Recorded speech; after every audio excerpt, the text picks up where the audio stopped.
नमस्ते। तो आखिर वह क्षण आ ही गया जब भारतीय मूल के ऋषि सुनक ब्रिटेन के प्रधानमंत्री बन ही गए।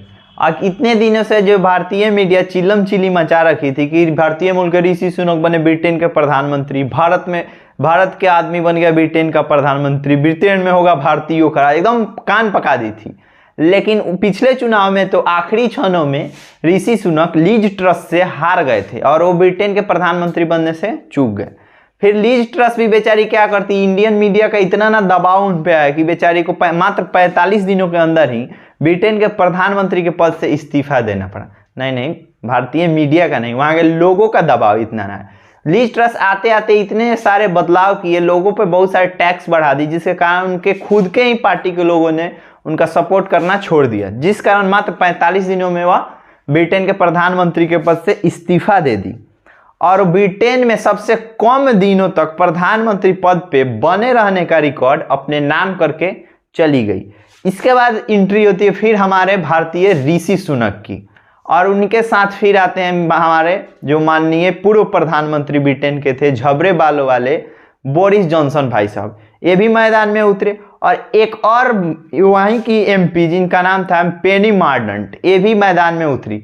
लेकिन कल दिवाली के दिन आखिरी क्षणों में इन दोनों ने अपना नाम वापस ले लिया और पेनी मार्डेंट ने तो यहाँ तक ट्वीट करके भी ऋषि सुनक को अपना समर्थन दे दिया, जिसके बाद मैदान में सिर्फ एक ही शेर रह गया, जिस शेर का नाम ऋषि सुनक था, और आखिरकार वो ब्रिटेन के प्रधानमंत्री बन ही गए।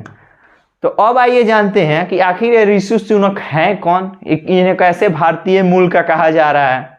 तो ऋषि सुनक का जन्म इंग्लैंड के साउथहैम्पटन शहर में हुआ। तो अब आप कहेंगे इंग्लैंड में जन्म हुआ, कह रहे भारतीय मूल के, तो रुकिए, इंग्लैंड में जन्म हुआ लेकिन इनके माता पिता जो थे वो भारतीय मूल के थे और वो पहले पूर्व अफ्रीका में रहते थे।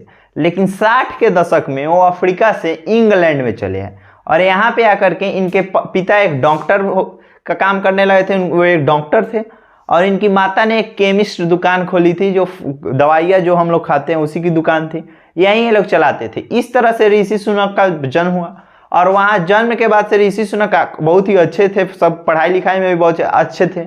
इसके बाद वो एक MBA करने के लिए स्टैनफोर्ड यूनिवर्सिटी, जो कि अमेरिका कैलिफोर्निया में है, वहाँ चले गए।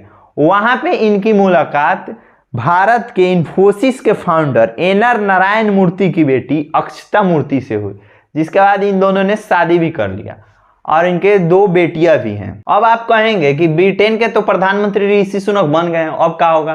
तो कल दिवाली के दिन मतलब वो समझे कि प्रधानमंत्री, अब उनको नियुक्ति पत्र ब्रिटेन के राजा जिनका नाम है चार्ल्स तृतीय वह देंगे। अब आप कहेंगे ससुरा ब्रिटेन में राजा होता है तो फिर प्रधानमंत्री क्या बन रहा है? राजा का शासन है। हाँ, ब्रिटेन में भी राजा का शासन है, लेकिन हम लोग के यहाँ राष्ट्रपति का शासन है। तो जिस तरह से हम लोग के यहाँ राष्ट्रपति सिर्फ रबर स्टाम्प है, मतलब जो संसद कह देगी वो राष्ट्रपति को करना ही है, इसी तरह से ब्रिटेन में भी संसद जो कह देगी वो वहाँ के राजा को करना ही पड़ेगा। लेकिन शासन किसका है? राजा का है। अब आप कहेंगे तो ई क्या कहलाता है? तो इसी को कहते हैं कॉन्स्टिट्यूशनल मोनार्की, मतलब संवैधानिक राजतंत्र। मतलब राजतंत्र तो है लेकिन संविधान के हिसाब से राजा को भी चलना है। ये नहीं कि हाँ इसको मन किया तो इसको फांसी पर चढ़वा दो, इसको मन किया तो इसका गला कटवा दो, ऐसे नहीं होता है। ठीक है, वहाँ की जो संसद कहेगी वहीं ब्रिटेन के राजा को भी करना पड़ेगा। तो ब्रिटेन में क्या है? संवैधानिक राजशाही, और हमारे यहाँ क्या है? संवैधानिक लोकतंत्र है। और आप कहेंगे ये दोनों में क्या अंतर है?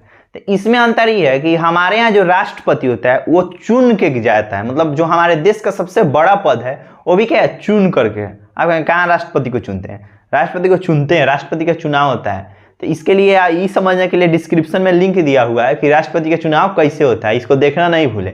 और ब्रिटेन में और इंडिया में यही अंतर है कि ब्रिटेन में राजा का शासन है, वहाँ अगला राजा का बेटा ही बनेगा।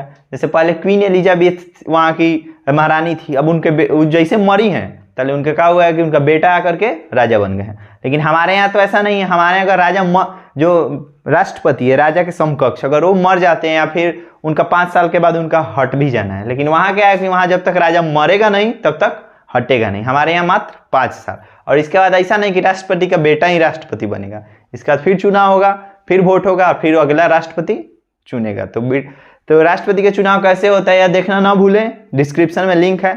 आई होप आपको वीडियो अच्छा लगा, लाइक सब्सक्राइब और शेयर कीजिए। थैंक यू, फिर मिलते हैं नेक्स्ट वीडियो।